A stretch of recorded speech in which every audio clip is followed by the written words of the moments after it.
नमस्कारम। अब हम पढ़ते हैं एक्टिविटी 1.9 10th क्लास केमिस्ट्री।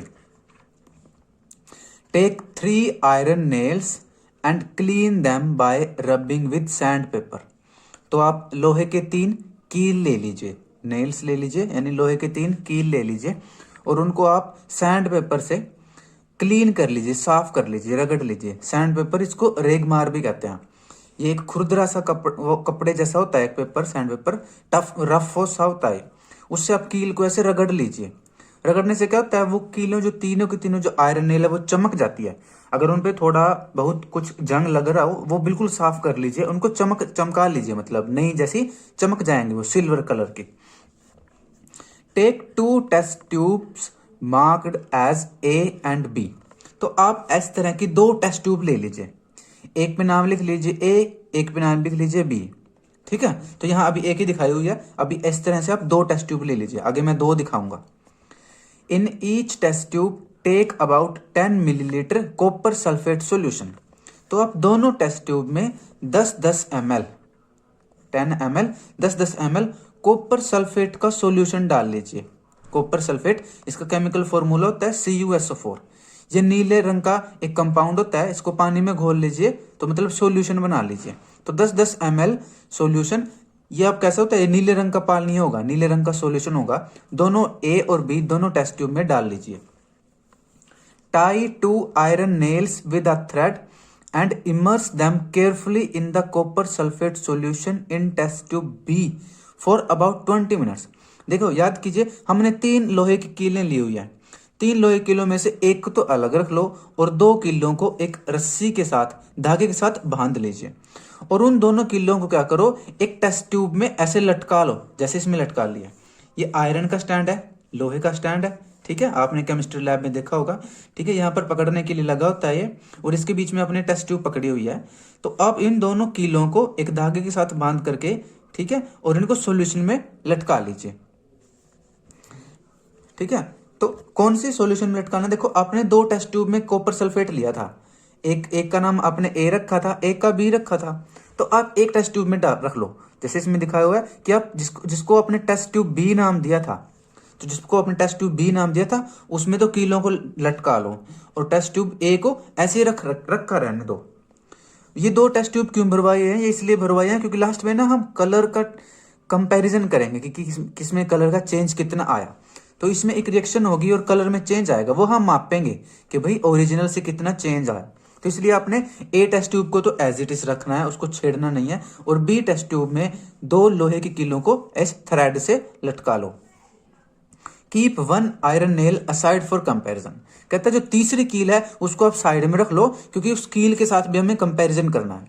देखो, एक तो लोहे की कील का, उस एक कील का इन 2 कीलों के साथ कंपैरिजन करेंगे कि क्या चेंज आया। और दूसरा जो मैंने टेस्ट ट्यूब ए भरवा रखी है कॉपर सल्फेट की, उसका इस टेस्ट ट्यूब के साथ कंपैरिजन करेंगे कि कलर में क्या चेंज आया। और अब आप क्या करो, इन कीलों को कितने देर तक लटका के रखो, 20 मिनट तक इनको सॉल्यूशन में लटका के रखो। After 20 minutes take out the iron nails from the copper sulphate solution. 20 minute बाद आप इन दोनों कीलों को कॉपर सल्फेट सॉल्यूशन से बाहर निकाल लीजिए। Compare the intensity of the blue colour of copper sulphate in test tubes A and B. तो अब क्या होगा, इन 20 मिनट के दौरान जब ये लोहे की कीलें कॉपर सल्फेट में होंगी तो क्या होगा, इन दोनों के बीच में एक केमिकल रिएक्शन होगी। ठीक है, तो जो आयरन नेल है ना, लोहे की, ये क्या होती है, Fe, आयरन होता है Fe। और कॉपर सल्फेट का फॉर्मूला होता है CuSO4। अब इनमें एक केमिकल रिएक्शन होएगी दोनों के बीच में 20 मिनट तक। उसके बाद कीलो के कलर में भी चेंज आ जाएगा और सॉल्यूशन के कलर में भी चेंज आ जाएगा। तो कहता है अभी आप इस सॉल्यूशन को, टेस्ट ट्यूब बी को, टेस्ट ट्यूब ए के पास लेके जाओ। टेस्ट ट्यूब ए में तो नीला सॉल्यूशन है कॉपर सल्फेट, उसके साथ कलर का कंपैरिजन करो, क्या चेंज आएगा मैं अभी आपको दिखाऊंगा। अभी नेक्स्ट पेज में क्या चेंज आता है। क्या चेंज आता है कि पहले तो ये सॉल्यूशन नीला था, अब ये हरा हरा हो जाएगा, थोड़ा इसका नीला कलर कम हो जाता है और इसमें एक हरेपन दिखाई देने लगता है, इसमें हरी ग्रीन शेड आ जाती है, मतलब ये ग्रीन ग्रीन हो जाएगा, इसके कलर में चेंज आ जाता है। मैं अभी बताऊंगा ये चेंज क्यों आता है। Also compare the color of the iron nails dipped in the copper sulfate solution with the one kept aside।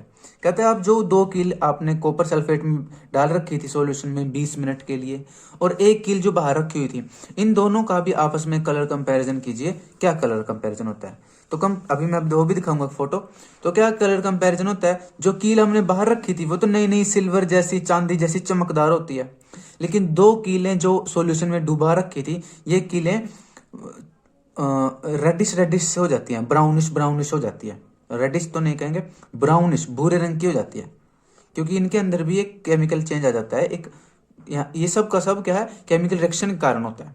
तो अब मैं दिखाता हूँ इन अगले पेज पर कि इनके सॉल्यूशन में कैसे चेंज आता है, कौन सी केमिकल रिएक्शन होती है, और आयरन नेल पे क्या चेंज आता है। ये देखिए, ये नेक्स्ट पेज है, इसमें ये केमिकल्स में ये चेंज आता है। ये तो है देखो, copper sulphate solution in test tube A, और ये है जिसमें हमने रिएक्शन करवाई है copper sulphate solution test tube B. ठीक है, तो इसमें क्या था देखो, पहले वाला जो सॉल्यूशन था वो तो पूरा ब्लू है क्योंकि उसमें कोई चेंज नहीं आया, लेकिन जो टेस्ट ट्यूब बी में जो है उसमें एक केमिकल रिएक्शन हुई है, उसका कलर में चेंज आ जाता है। ब्लू कलर से ये इसका ब्लू कलर घट जाता है, और इसके बदले में इसमें ग्रीन कलर डेवलप हो जाता है, ये हरा हरा दिखाई देने लगता है। तो ये तो हुआ कॉपर सल्फेट के अंदर क्या चेंज आता है, सॉल्यूशन के अंदर क्या चेंज आता है। दूसरी तरफ ये आयरन नेल देखो, ये वो नेल है आयरन नेल जो चमक रही है सिल्वर जैसी, जो नई है, जो हमने बाहर रखी थी, और ये वो आयरन नेल है जो हमने पानी के अंदर सॉल्यूशन में डुबा रखी थी। तो ये ध्यान रखो, सॉल्यूशन में 2 डुबा रखी थी ना हमने, दोनों का कलर ब्राउन ही हो जाता है। तो कंपैरिजन करने के लिए यहाँ एक की फोटो दिखा रखी है, तो ध्यान से दीजिए, इसके ऊपर क्या है, ब्राउन कलर आ गया, ब्राउन ब्राउन शेड आ गया, मतलब इसके ऊपर ये थोड़ी मोटी सी हो जाती है, थोड़ी सी मोटी होगी, इससे देखो हल्की सी मोटी होगी, उस पर ब्राउन ब्राउन कुछ चिपक जाता है, जैसे ऐसा लगता है कि ब्राउन ब्राउन कुछ चिपक रहा हो।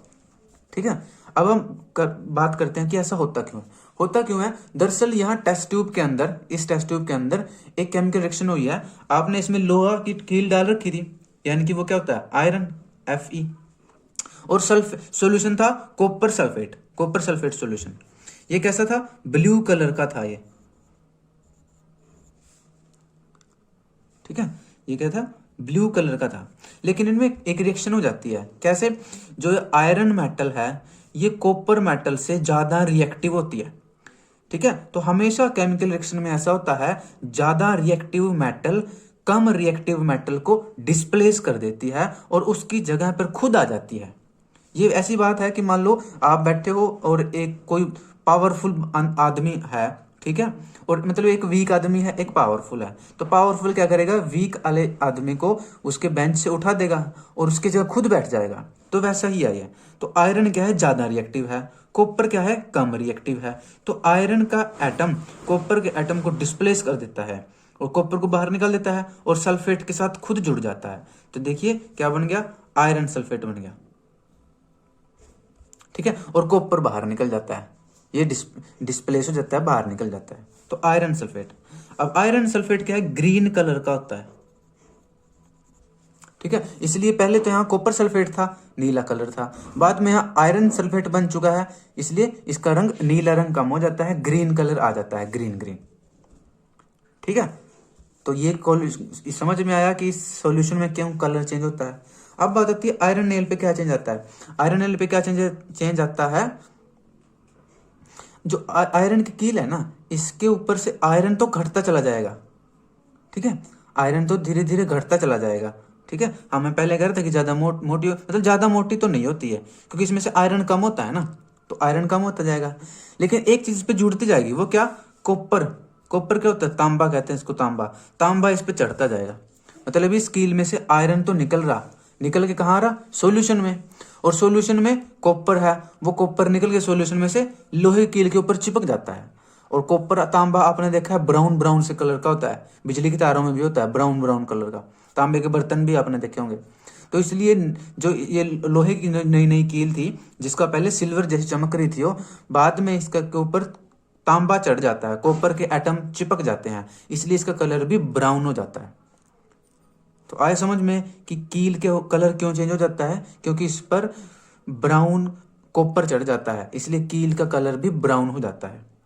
और इस पूरी एक्टिविटी में ये केमिकल रिएक्शन होती है। आयरन रिएक्ट करता है कॉपर सल्फेट से, क्या प्रोडक्ट बनाता है, आयरन सल्फेट बनाता है, और कॉपर बाहर निकल जाता है, डिस्प्लेस हो जाता है। तो देखो यहाँ पर क्या है, डिस्प्लेस हो जाता है, इसलिए इस रिएक्शन को बोलते हैं डिस्प्लेसमेंट रिएक्शन। ये देखो, तो डिस्प्लेसमेंट रिएक्शन किसको बोलते हैं? ऐसी केमिकल रिएक्शन जिसमें एक एलिमेंट किसी दूसरे एलिमेंट को डिस्प्लेस कर दे और उसकी जगह खुद आ जाए, ठीक है, तो उस केमिकल रिएक्शन को बोलते हैं डिस्प्लेसमेंट रिएक्शन। हिंदी में बोलते हैं इसको प्रतिस्थापन अभिक्रिया और इंग्लिश में बोलते हैं डिस्प्लेसमेंट रिएक्शन। कौन किसको डिस्प्लेस करेगा? Highly reactive element lower reactive element को डिस्प्लेस कर देता है। तो इसी वजह से हम यहाँ पे कलर में चेंज देखने को मिलता है सॉल्यूशन के, और आयरन नेल के कलर में भी चेंज देखने को मिलता है। तो ये थी एक्टिविटी 1.9। नमस्कारम and all the best to you.